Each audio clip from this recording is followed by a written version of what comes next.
কবর প্রতিদিন ডাক দিয়ে বলে আনা বাইতুদ দুধ।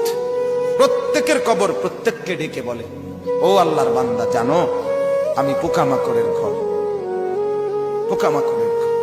তুমি তো সেই বান্দা যে একটা মশা কানের পাশ দিয়ে উড়ে গেলে তোমার ঘুম বন্ধ হয়ে যায়, চোখ মিলে যায়। একটা মশার গুনগুন আওয়াজ সহ্য করতে পারো না। একবার কয়েল, একবার অ্যারোসোল, একবার মশারি, এরপরেও তুমি চাও যে একটা মশাও যেন আমার কানের কাছে গুনগুন না করে।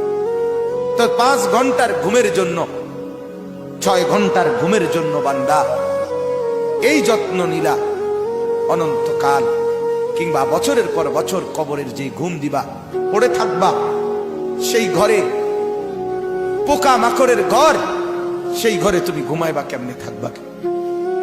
আমার বাপ, আমি থাকবো কিভাবে? আমি থাকবো কিভাবে বলে? ভাবেন, আমিও ভাবি, আপনিও ভাবেন।